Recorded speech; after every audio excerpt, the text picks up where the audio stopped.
A lawyer by day and a blogger by night, Chu Zhengxi is the founder of a Singaporean blog site. The Online Citizen is a site that reports on topics not generally covered by the mainstream media, often questioning the authority of the Singapore government. He and some 20 other bloggers in the city-state are worried about new rules to take effect this weekend, which don't apply to them, but which they say may potentially restrict their freedom to report. They've issued a statement calling for these rules to be withdrawn.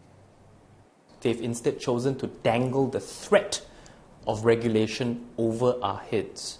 And this is something that people all around the world should be concerned about, because it is a roadmap for any government interested in controlling independent voices online to follow.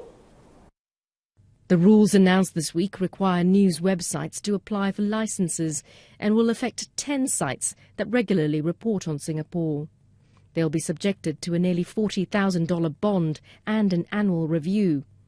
There's also a new requirement that objectionable content be removed in 24 hours when directed by the country's media authority.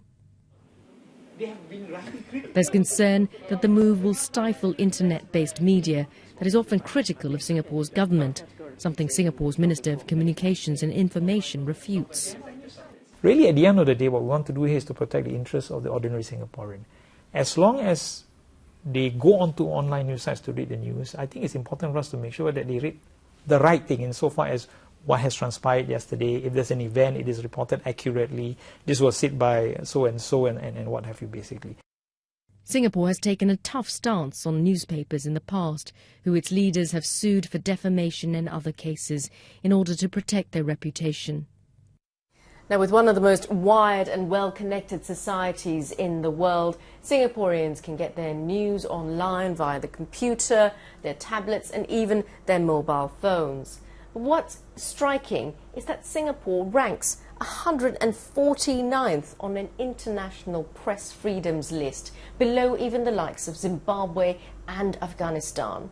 So any move to regulate the news, online or not, is likely to raise a lot of questions. Sharon Jik Leel, BBC News, Singapore.